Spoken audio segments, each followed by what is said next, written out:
I'd like to take this is Rob Clark, Superintendent of Schools. I'd like to take this time to welcome everyone. We're going to start in about 2 minutes. I just real quick, one of the logistics formalities of this will be questions taken at the end. If you have questions now or later on during the presentation, please put your questions in the Q&A box, not the chat box. We're going to take those questions. We're going to try our best to answer all of those questions. Some we may not be able to have the answer right away, and we'll get that out in the next couple days, but we're going to try our best to answer all the questions. So it's 6:02 right now. My goal is to get started at 6:04. So I look forward to this conversation.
Okay, we will get started here. Again, my name is Rob Clark. I'm the superintendent of schools, and I started my second year here on Monday, and I am excited about this upcoming year.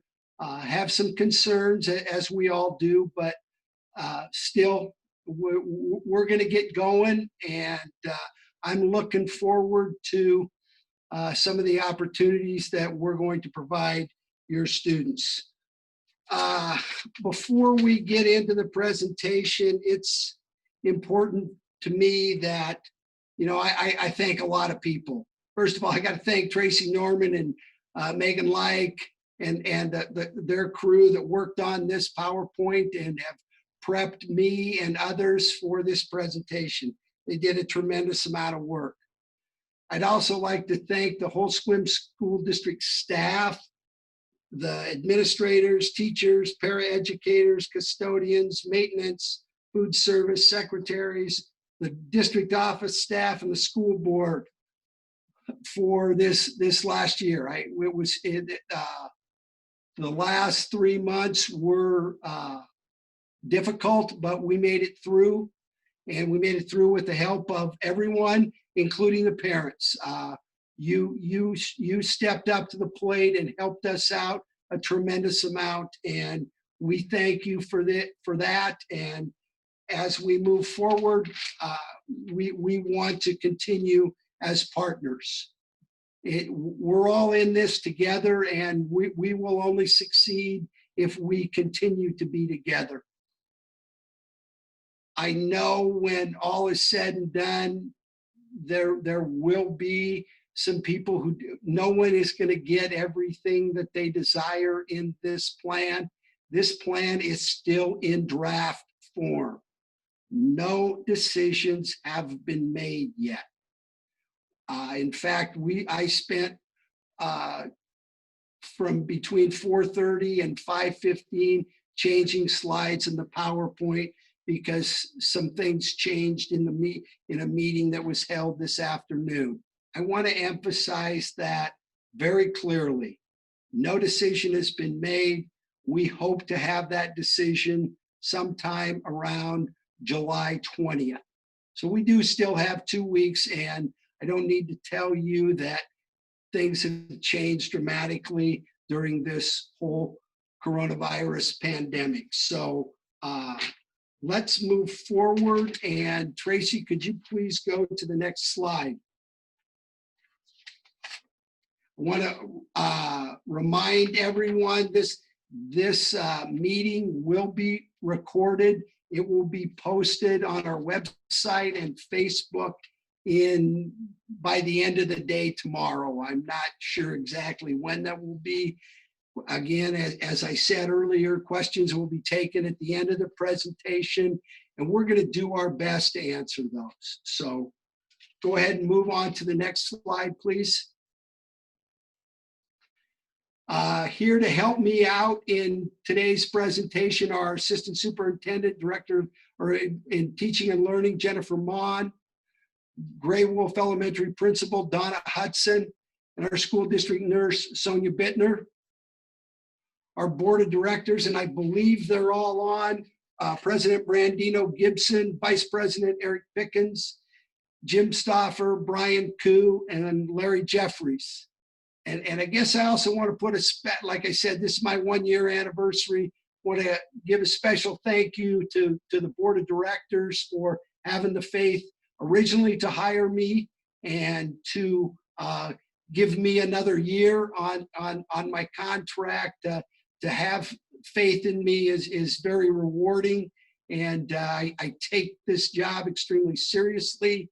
And I hope that through the end of this next year that you all feel that the board made the right decision. So let's move forward, please. Next slide. Let's give a little bit of background of how we got where we're at. And one of the things, you can read the PowerPoint. I'm not going to waste a lot of time in regards to reading these slides, but the governor closed school. Our last day with kids was March 17th. We began continuous learning later. We started the plans that day and moved forward. Our calendar was modified. OSPI's directed schools to plan for a fall opening. And the Back to School Task Force started meeting in the middle of June. Go ahead, next slide, please.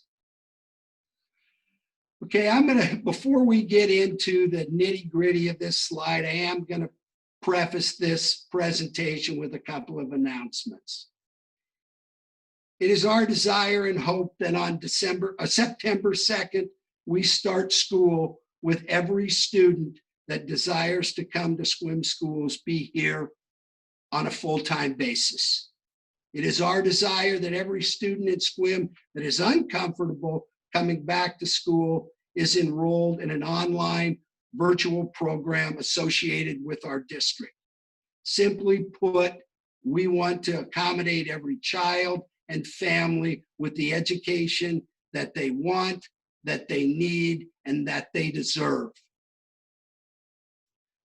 That said, we can only operate under the parameters that are set by our governor, Department of Health, and the Office of Superintendent of Public Instruction.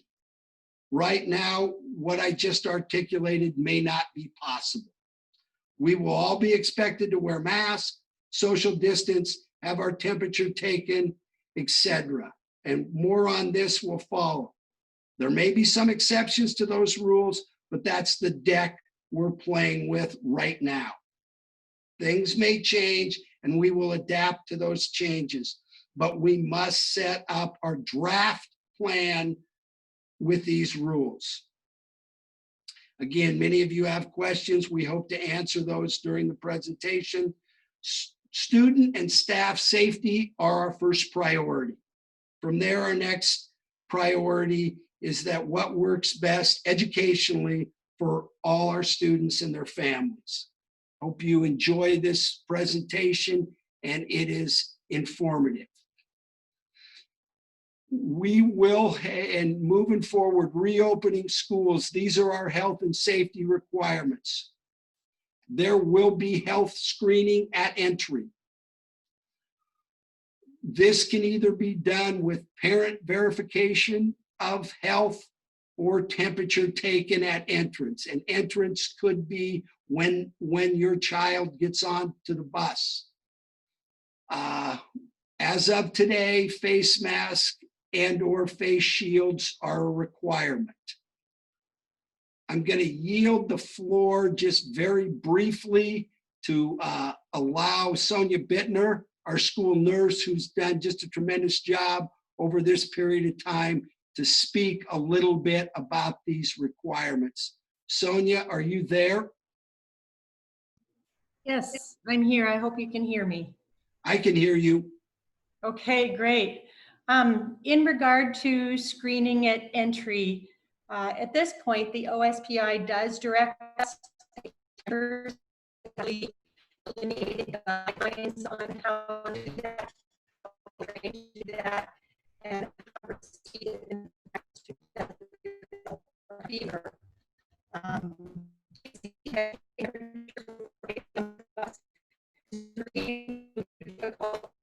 Sonia, I'm going to cut in. You're breaking up,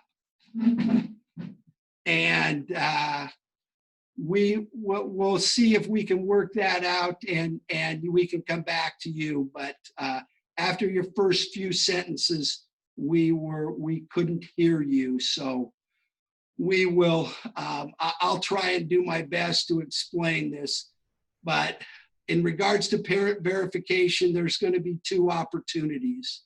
We're going to look at a potential application on your phone where a parent can attest that their child does not have a temperature and forward that to their child's building secretary. The other opportunity is we're going to have a paraeducator on a school bus to take their temperature. And we will also have individuals at the main entrances to the schools taking both students and staff temperatures. Dr. Clark, yes. Can you hear me now? I can. My computer told me what the problem was. I might have fixed it. Okay, I can hear you clearly, and I'd much rather have you describe this than myself. Okay, I was just going to say that the problem with taking temperatures on the bus for the older kids, elementary and middle school, guidelines that no student goes home by themselves if they're sick. So that may be something we do have to look at a little closer in our school policies when we put those together. Yes, and what you added about staff, they will also have to meet the same requirements. I'll move on to face masks and shields. The task force has just put together a kind of a fact sheet regarding face masks and shields. We hope to do a lot of parent education. It is true many of our younger kids are going to have a lot of difficulty, and parents should also be aware that some children will not be able to mask. Are other ways of reducing the spread of COVID, the hand washing, the social distancing, the respiratory etiquette, face shields become exceedingly important. And certainly we don't want any stigma attached to those students who cannot wear masks. We are looking at a variety of face shields, though, that we hope will also be useful. Was there something else you wanted me to address specifically? That's super. Thank you very much. The only way, real quick, the temperatures are going to be taken what's the name of the what do you call those thermometers? It's a no-touch thermometer. It sits about a finger's breadth away from the forehead, and I was using one today. It took about 2 seconds to get a valid temperature, no-touch thermometer. So there won't need to be any wiping between students, and it should, in the hands of a couple of trained paraeducators, make the process pretty swift at the door. Okay. Okay. I guess the only other thing that probably, and this might be a question for a later day, what do you do with a child who has a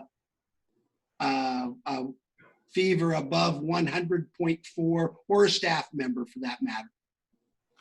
Well, we are going to have a lot of parent and staff education. I've already started on quite a few of those templates, getting the information out so that people know if they're not feeling symptoms, when should they consider staying home. Our legal cutoff for a fever is 100.4, but in addition to that, it's not just a fever. If the student appears ill, has flushed cheeks even without a fever, is coughing or having complaints of not feeling well, those also meet the requirements for asking for a parent to come pick up a child and take them home. When they go home, we start a case management illness log, whereupon we'll track that student to make sure that they're getting care, that they're not being allowed back into school until certain criteria met. Those criteria are laid out by the OSPI and the Department of Health.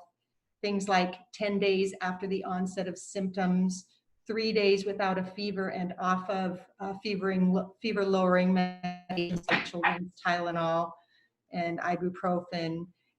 In addition to that, 2 negative tests within 24 hours or a doctor's note. There's a variety of options for allowing a student back in school.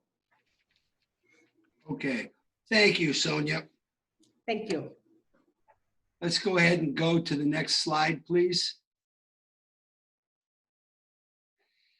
These are some of the reopening health and safety requirements that we will be honoring. This is a list taken directly from OSPI. We will not have field trips, assemblies. We need to increase the space between the desks. Reduce number. We're going to try and reduce the number of students in the halls. The visitor policy will have to be adjusted. At this point in time, we don't know about sports and activities for the fall. WIAA posted today, in fact, that they pushed back the start time for fall sports from August 19th to September 5th. We don't know. There are certain classes like choir and band that we have to make adjustments for. We're obligated at this point in time for 6 foot social distancing when we set up the classrooms and the desk. Now, 6 foot social distancing does not apply when students are walking through the hallways and things like that, but they do apply in the classroom and the cafeteria and other places. So those are some of the health and safety requirements. Could you go to the next slide, please, Tracy?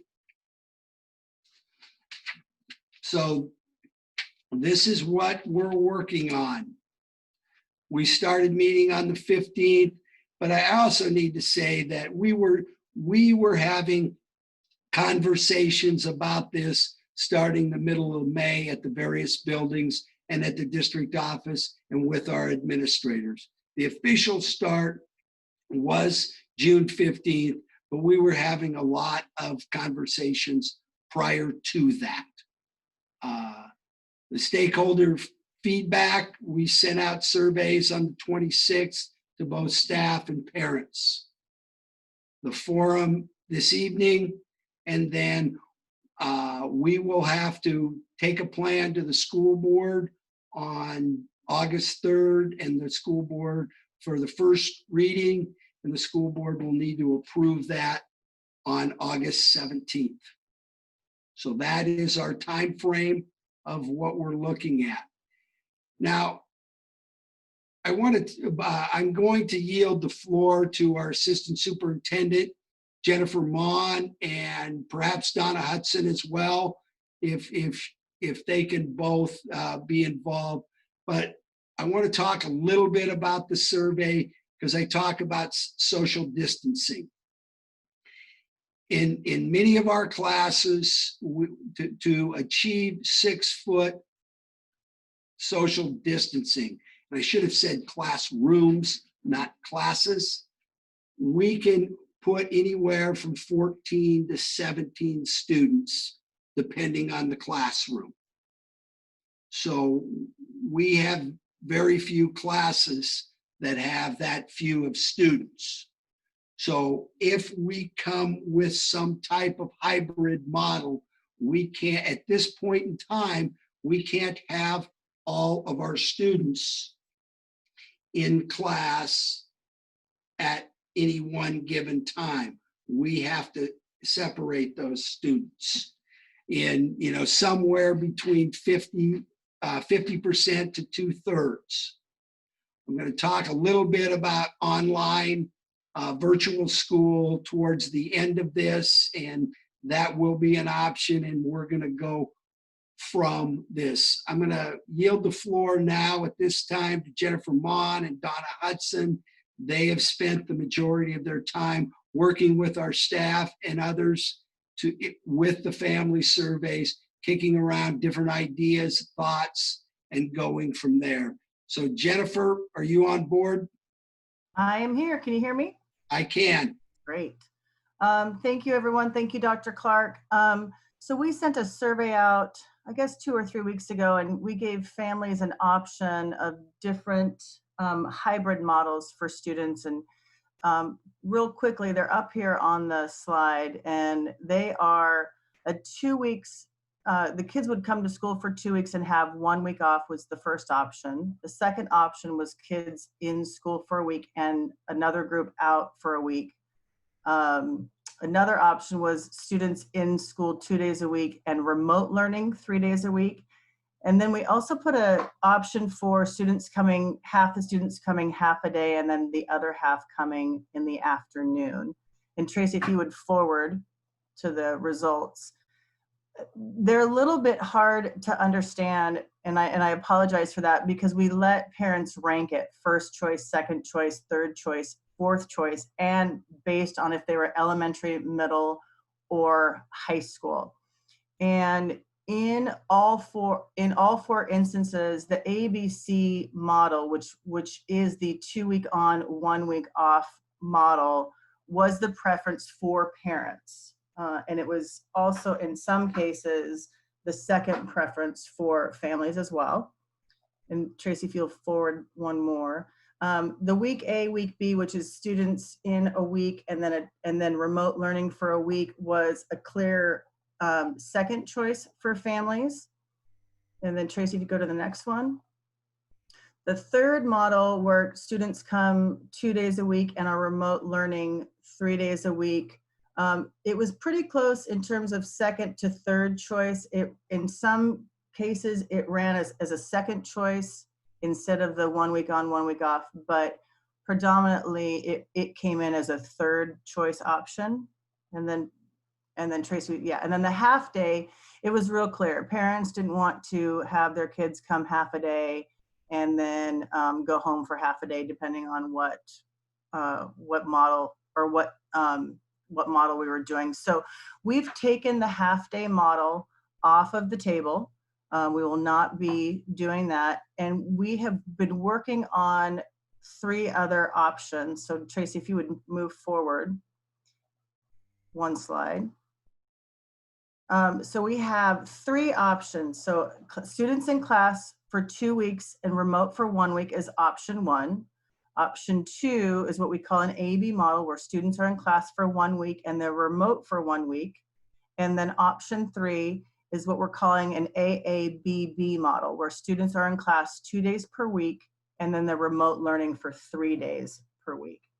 So if you'd forward, and this is a little convoluted, so if you can take a look at it, this is our ABC model. This is students are in class for 2 weeks, and then they're off in remote learning for 1 week. So if you're in group A or B, you go the first week, and C is at home remote learning.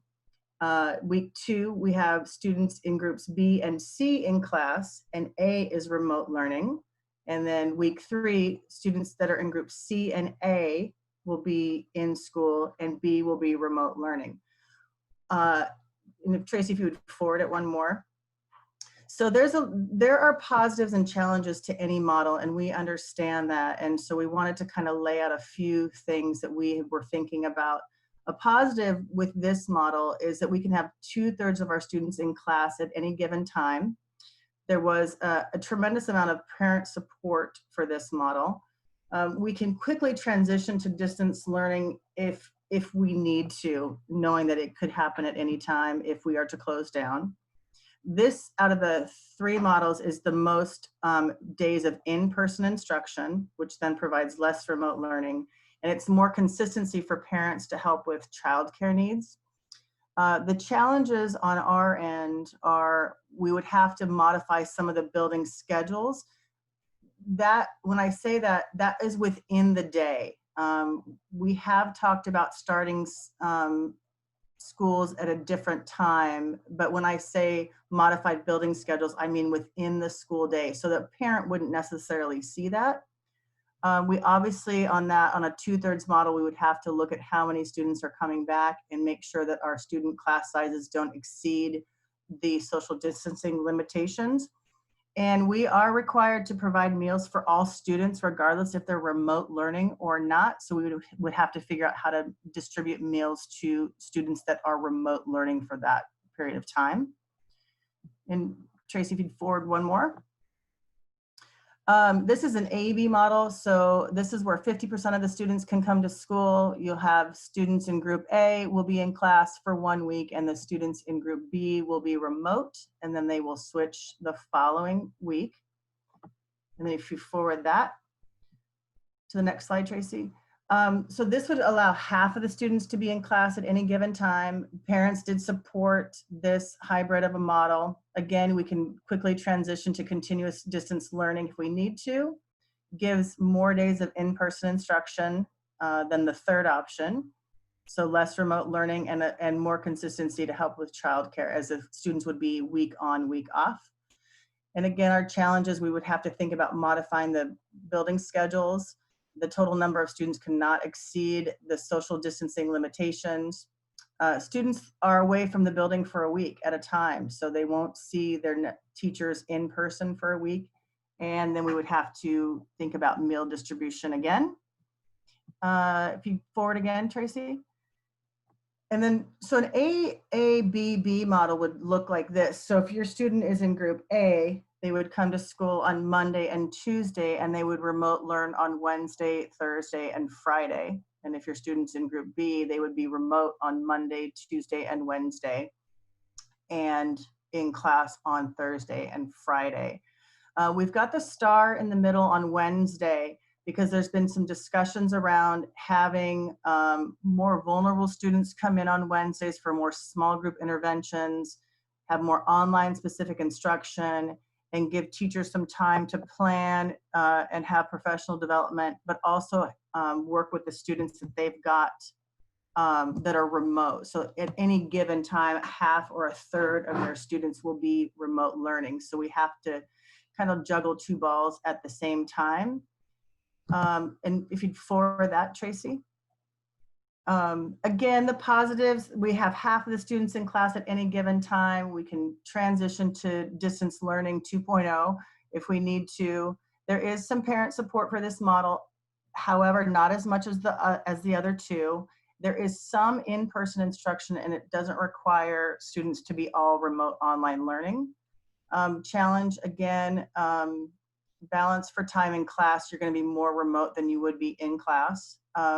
students are only building relationships with half of their classmates because they're only going to see half of their friends at any given time. On this model, there are 5 Monday holidays. So it could potentially be inequitable for the students that are in the A group. It requires greater daycare for the community because students will be out of school 3 days a week. And again, the meal distribution is of a concern.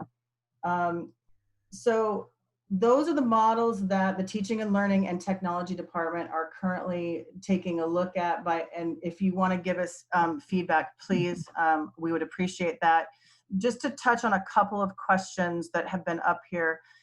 We do want to ensure that families are in the same group. So if you have a student at the middle school and the high school, we would definitely have students in the same groups.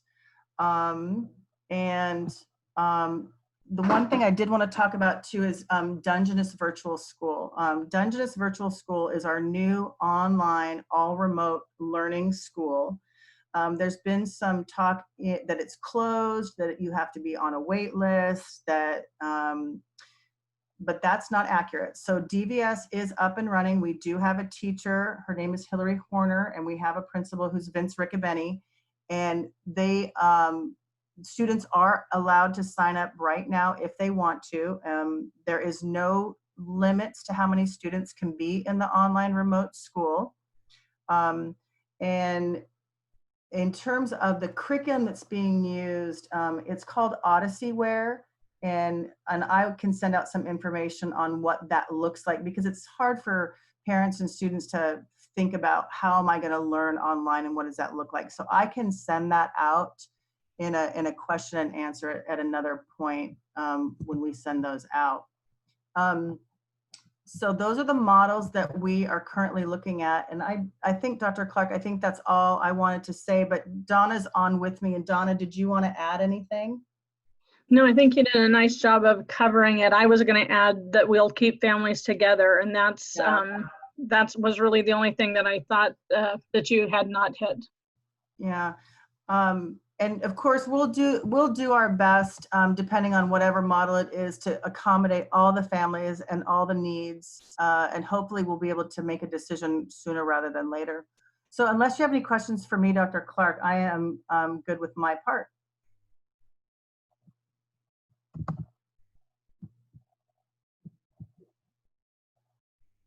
Thank you very much, Jennifer. Appreciate that, and appreciate all the work that committee has done. I want to add a few things, and some of these are in relationship to some questions that have been asked. There may be some students who are in school 5 days a week.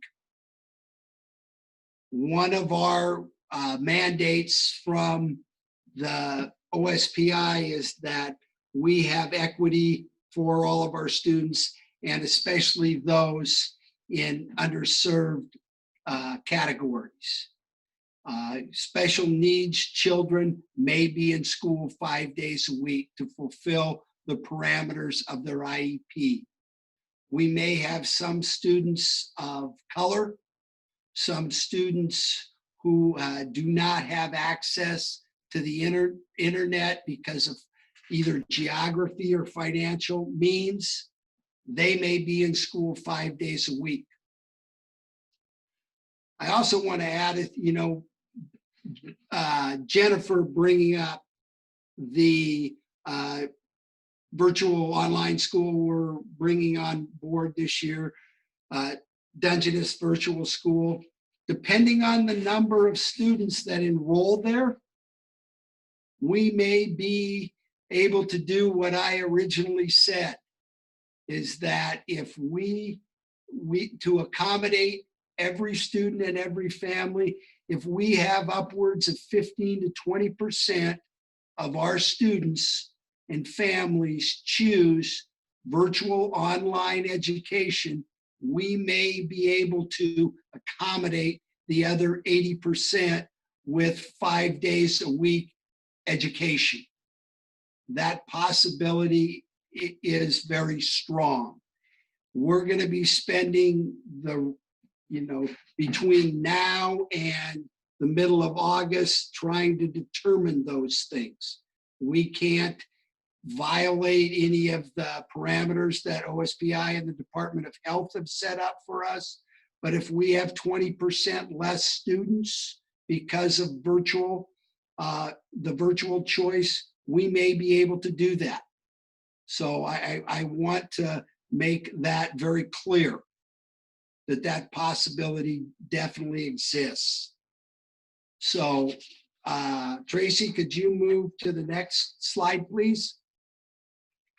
We want to maximize learning, ensure school and family communications. We want to pair with you as a united team. We want to be predictable. We want to be accurate. We want to be inclusive, and we want to be reasonable. So that is what our goals are, and we intend to make every effort that there is to achieve that.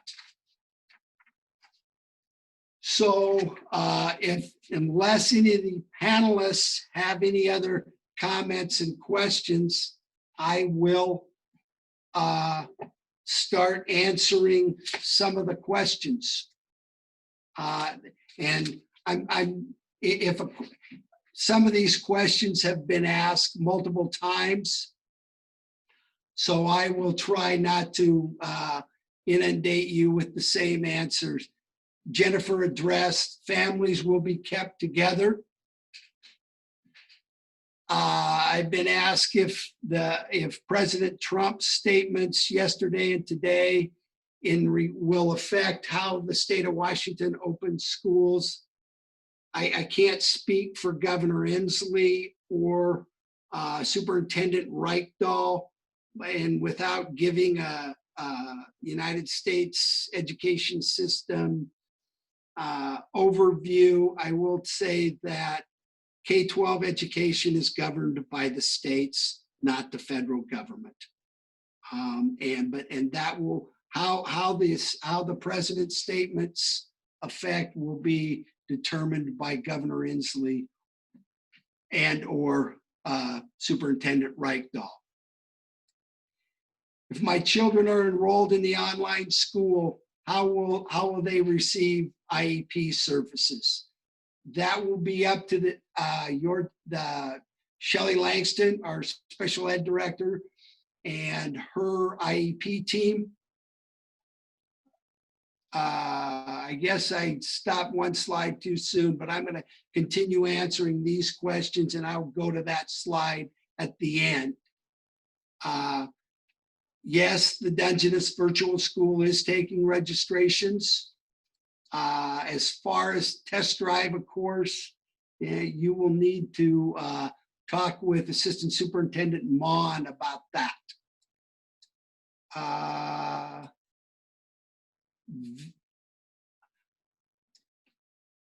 The question about the standards released by the American Academy of Pediatrics. Yes, some of those standards are going to be taken into consideration. Okay, I'll read the whole question. Are the standards released by the American Academy of Pediatrics going to be taken into consideration in the reopening of school? It states that full-time classroom learning should be a priority over social distancing if capacity is an issue. Also, is Sequim going to consider similar guidelines as Jefferson County, where elementary age children will be in person class 4 to 5 days a week? Elementary education is a foundation of learning for our children, and two days a week of schooling is a disservice.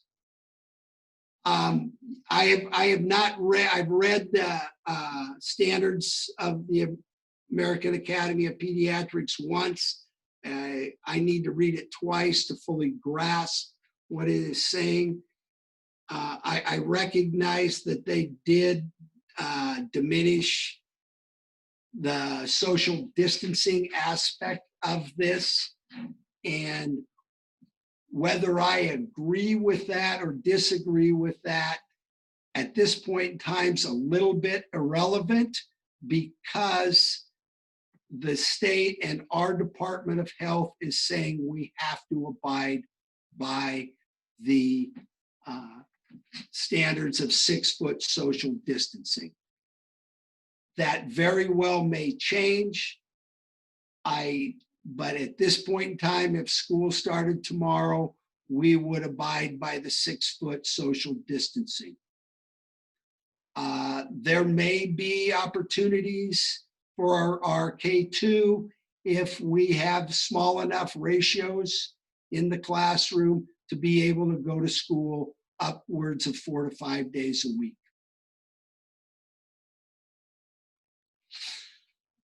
Can the Sequim School District provide us with a list of tutors? We're behind and our daughter needs a tutor. I will have Assistant Superintendent Mon get back to you. At this point in time, I think the answer to that question is yes, but I'm not ready to give you names or things like that. But we will take this question down and get that question answered individually. What does parent verification mean? What parent verification means is that you are telling us that your child is well, that they don't have a fever and they're not sick.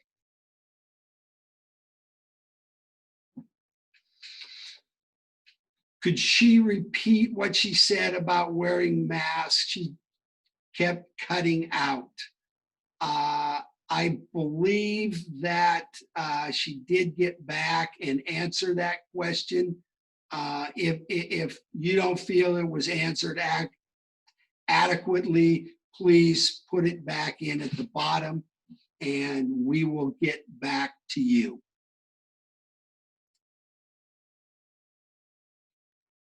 Will students be guaranteed a spot in Dungeness Virtual School if they absolutely cannot handle? Yes. The new normal of in-person school. Is it a possibility for the high school choir to take place in large space, such as the high school auditorium? This would allow for extra social distancing. That possibility does exist. I brought that specific question up to Dr. Unthank, who is the Clallam County Director of the Department of Health, and we're going to have a conversation about that. How is this going to affect children with an IEP? Again, that will be addressed with Shelley Langston and your child's IEP team.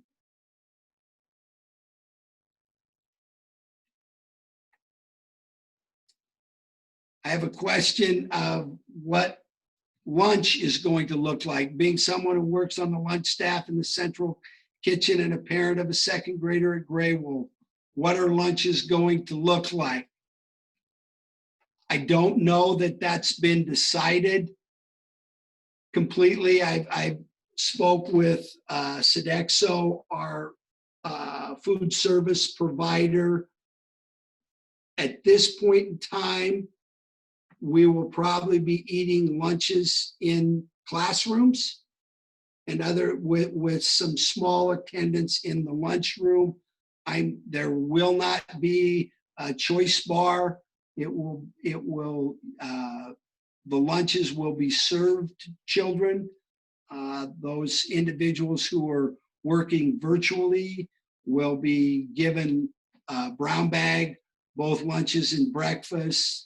And we will address this specifically in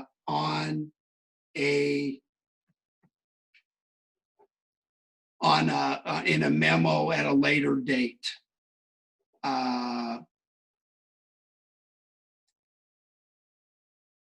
For the options that are not AB day, off AB, when do teachers get time to plan and monitor remote learning as well as taking care of their on-campus students?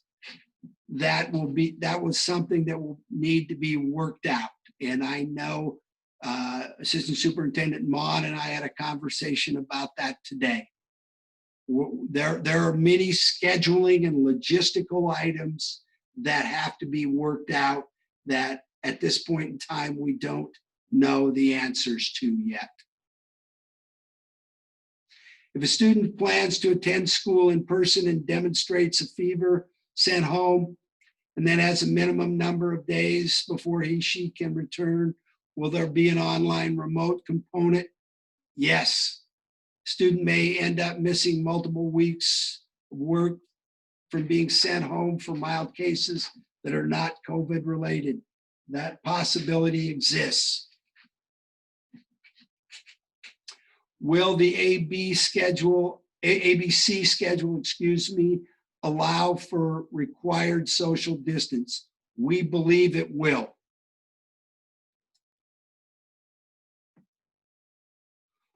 Will teachers be expected to teach all day, then do additional work with the kids who are not present at school that day? They will be expected to work with their students. The teachers will work their regular hours. They will not be expected to work with students during that day. But at some time there will be opportunities for remediation. Is this, I answered that question. Can students still take college in the high school and AP classes versus the online school? I think the answer to that question is yes and no. I believe they can take AP classes via the online school, but they will not be able to take college in the high school.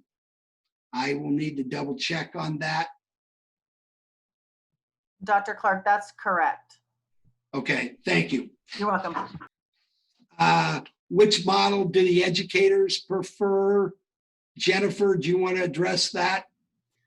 Yeah, I can, I have to look it up really quickly. I want to say off the top of my head, give me a minute and I'll come back to you. Okay.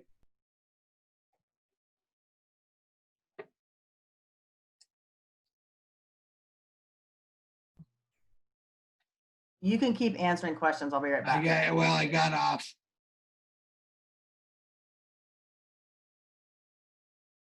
Okay.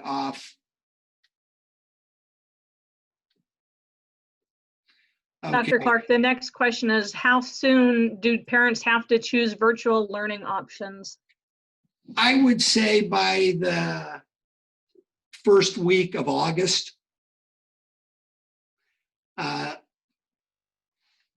Next question is, will our students be negatively impacted if both parents work full-time and may not be able to provide the level of support our students need during their remote learning?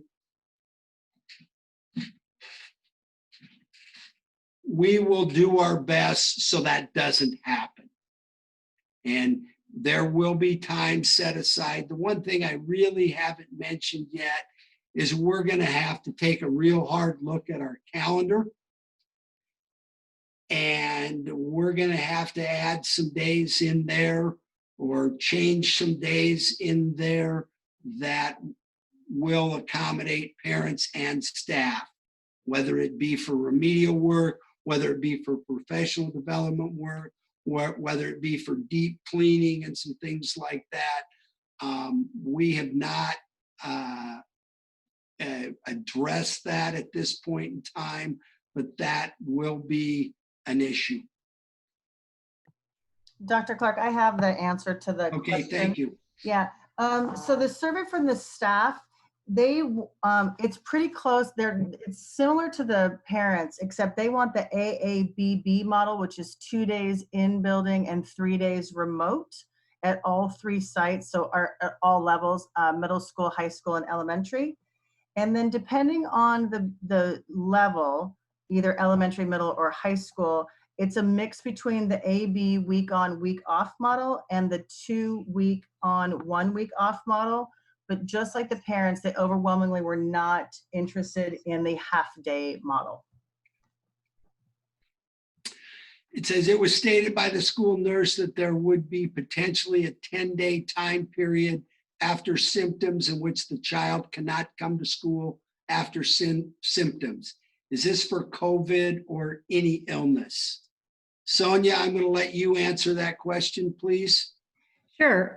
Specifically, it's for COVID, whether it was diagnosed with a test or COVID-like symptoms. With a cold, you aren't going to see multiple days of a fever and some of the same symptoms. And ultimately, then that would be a nursing evaluation if the child were not diagnosed. So no, we're talking about COVID, not just regular cold, seasonal cold.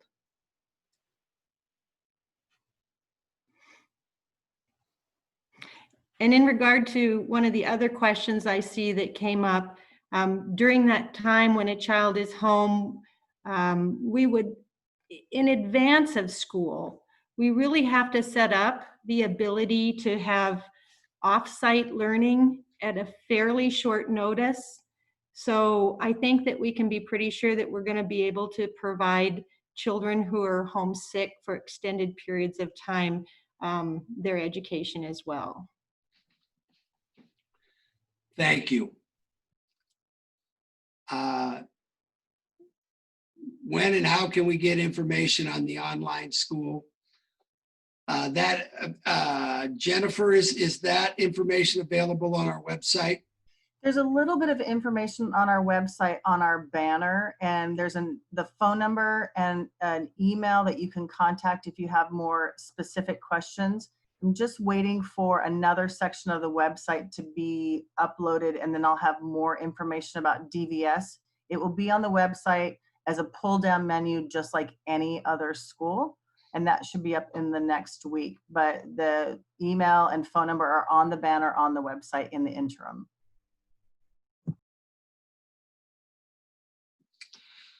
Will remote learning curriculum be concurrent with what is being taught in class to the best of our ability?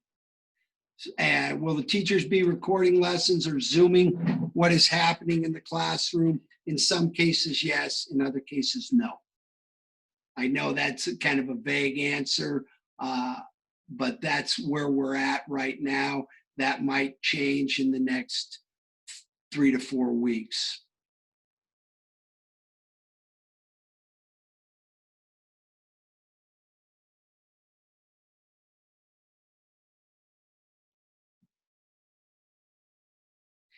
In the ABC model, it looks like 3 groups of students are mixing with each other over the course of the month. So overall, there will be reduced isolation of student population instead of AB models where they don't mix over time. Will that meet health guidelines? We think so. How are the buses going to create social distancing? Since the tryouts for sports were not at the end of last year, if sports are, when would the tryouts be held for incoming freshmen? I heard other schools are talking about cutting gym and creating a PE class where parents and or guardians sign a sheet to sign off saying that their kids exercised, and gyms can be used for large socially distanced classes. Is that a possibility for the Sequim School District? I'm not sure at this point in time. As far as the PE, we're evaluating what that situation would be.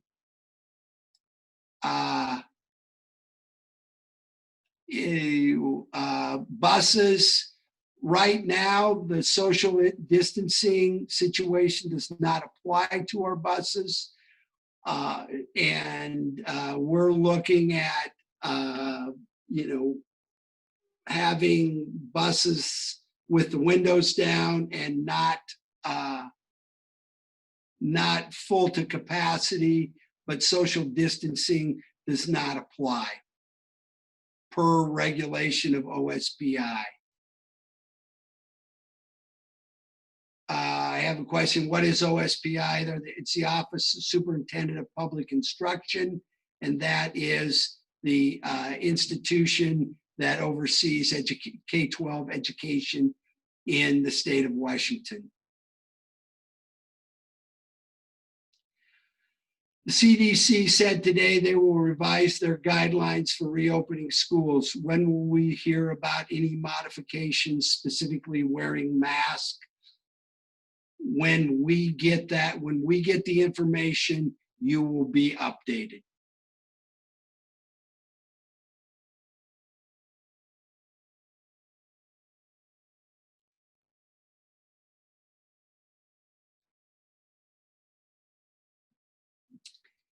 Is there an online option for kids younger than 3rd grade? Jennifer, is there? No, not at this time. And one of the reasons is that we do want to hopefully get the children that are in grades K through 2 in all the time. It's a really important learning time for students in K2. So we want to try and get them in the building as full time as possible.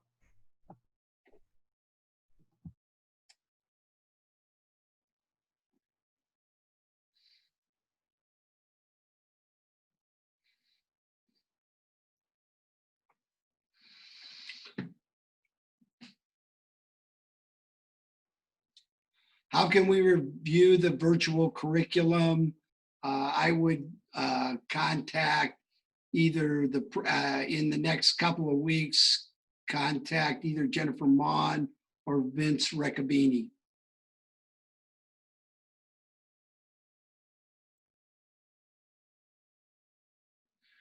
Knowing that this spring's virtual learning caught us all off guard, can you highlight improvements on what we can expect during our at-home weekdays, or those 15 to 20% that may opt for 100% at-home learning? Jennifer, do you want to address that? Yeah, there's a lot of different things kind of in the works right now. Part of it's going to depend on the model that we choose. We've also gone to more of an online learning management system that we're going to work through with Canvas and Class Dojo to get everybody on hopefully 1 or 2 learning management systems. There's also some new curriculum at the high school that can be blended learning, that can be online and that can be in person. So those things will need to be reviewed when staff and administrators come back in August, how we can streamline for parents, and also how we can streamline if we have to close down within a 24-hour period. How do we get the students what they need and still have the online capability for the students at home? So we will address that in August. Do all the students get textbooks to take home? I think in most cases, yes. I know it isn't part of the school district, but do you know if the Boys and Girls Club will be open for extra hours to help families out? I don't know that, but I know they are prepping for a larger after-school care numbers.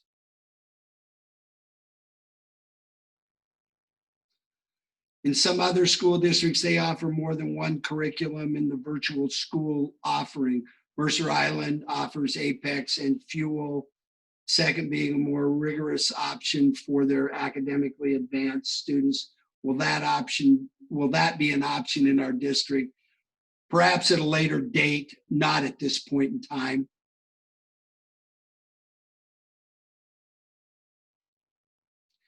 Will there be any considerations for childcare for working parents who have to work and their children are too young to be at home alone? At present, the Boys and Girls Club is already telling essential employees that they are full.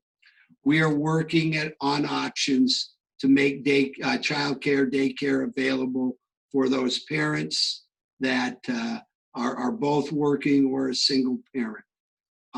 We are looking at options. Well,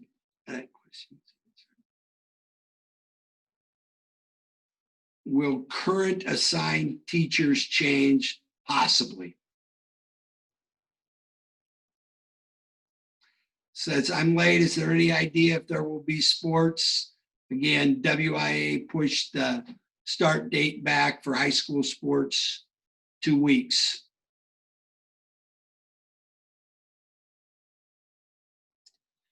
I want to address the situation of equity, and I one of the things that I talked about was the situation of that we're dealing with in regards to an equitable education for all is not necessarily an equal education for all. And again, there could be some students who attend schools 5 days a week. They could be students of color. They could be students from low socioeconomic backgrounds. They could be students who don't have access to the internet and those situations. We have to make that determination. That is a mandate from OSPI, and it is also a goal of our school district that we provide an equitable education for all of our students. And we're going to talk about that more as the year goes on, but our school district and board of directors have made a statement in regards to racial justice and equity, and it is on our website and on our Facebook page.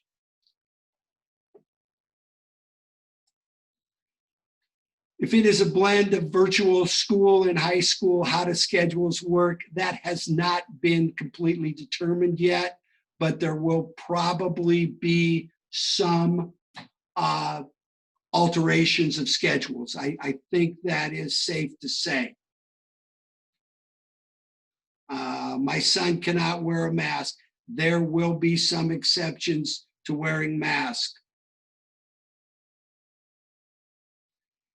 Can you have a modified schedule with half your classes on campus and half your classes online? Yes.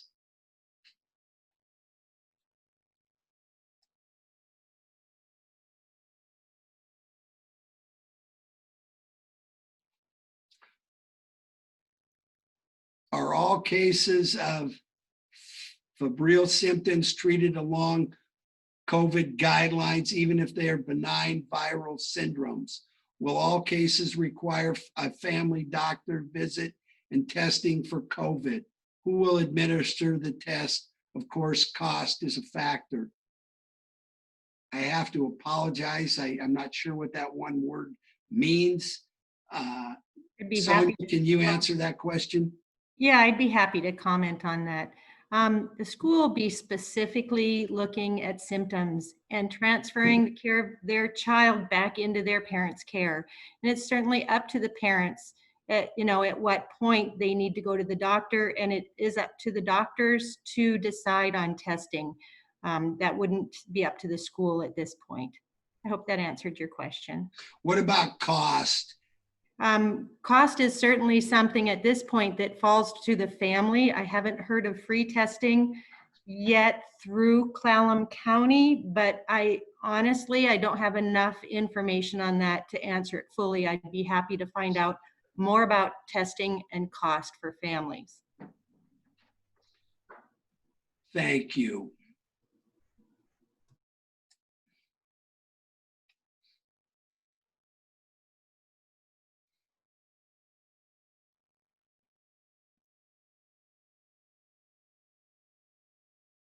And looking at questions. One of the questions is, well, can a student who starts the year out virtually transition into brick and mortar face-to-face teaching? The answer to that question is yes. Will there be PSAT, SAT, and ACT? Yes.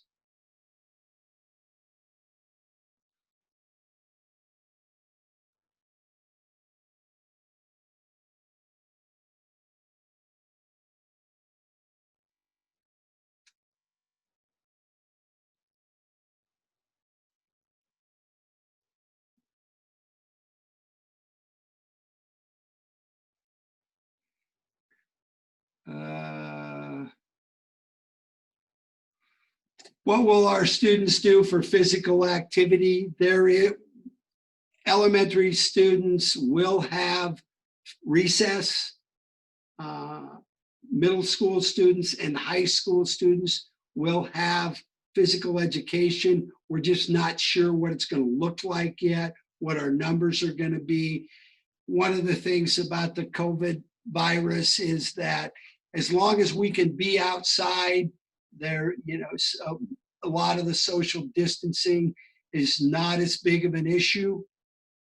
So, during the fall months of September and October, when we can be outside, there's going to be a lot of ability and opportunities for physical activity. As the weather gets colder, we're probably going to have to look at some other options. Can you bring your own lunch? Yes.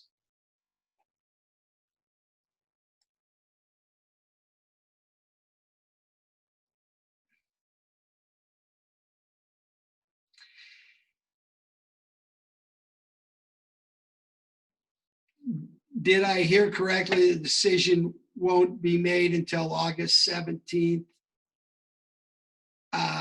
That's when the board will make its final approval. The decision about the model that will be used will be made towards the end of this month. And we will set up getting families together, getting students, looking at schedules, looking at the calendar.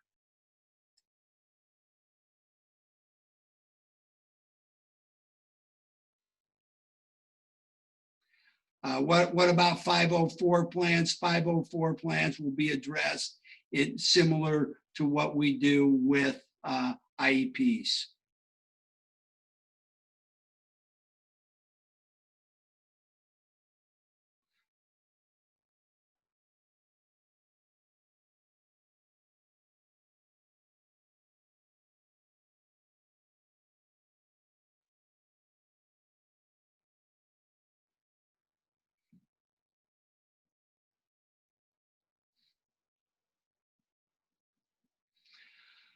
Will kids have the access to mental health counseling? Yes, they will. We counselors will be available, and we will definitely be spending time with our students in social emotional learning.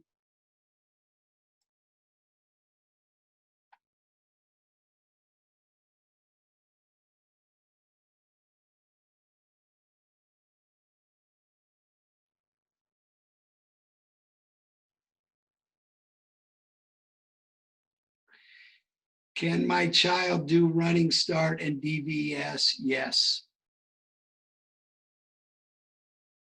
Is there any information on the state requirements for SBA testing and 24 credits to graduating being altered to match this new reality?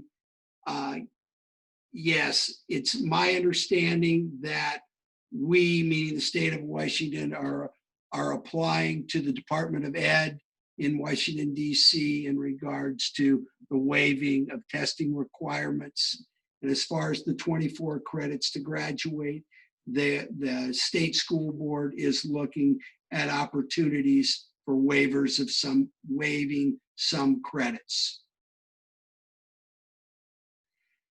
Has there been discussion about providing families with discounted or free internet? Yes, there has been, and we're looking at hotspots around the school district.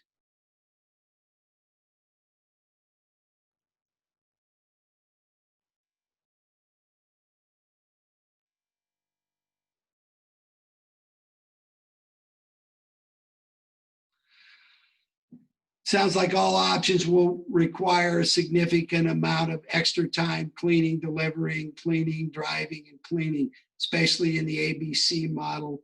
You're going to need a volunteer army of parents. Are you preparing for that? Not at this point in time. We think we can do this.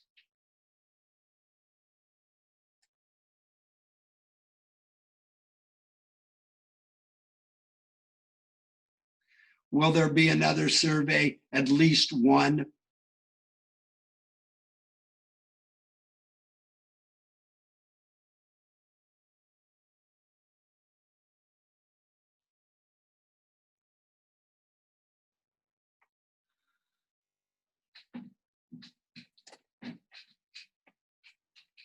I just heard no online for first grade students, kindergarten through 2.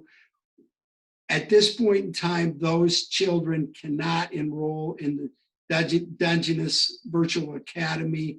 We are going to try and provide virtual options for those people, for those individual students. At this point in time, we don't have them, but we will here in the next few weeks.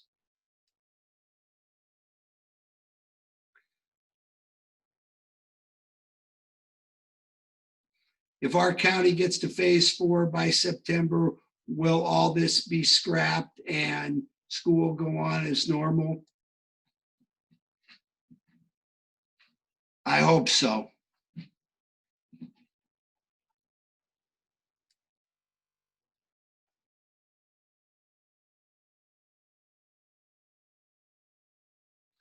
Will 0-hour classes still be an option? I don't know that we've addressed that yet.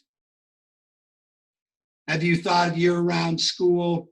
I know that's been a little bit of a conversation with some of our staff, and but at this point in time, not on the table. We just need to get prepared for September 2nd. What will grading look like?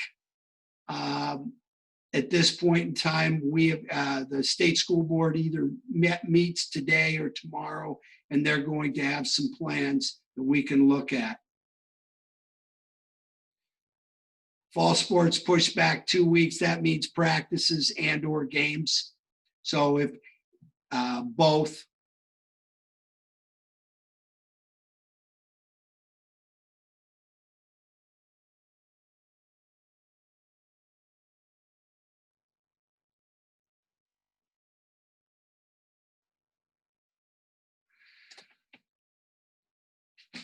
I worry about penalties if I do not think it's safe for my primary age student. I'm not sure exactly what you mean by penalties. There is no penalty as far as our school district is concerned. We respect that every parent wants to do what's best for the child.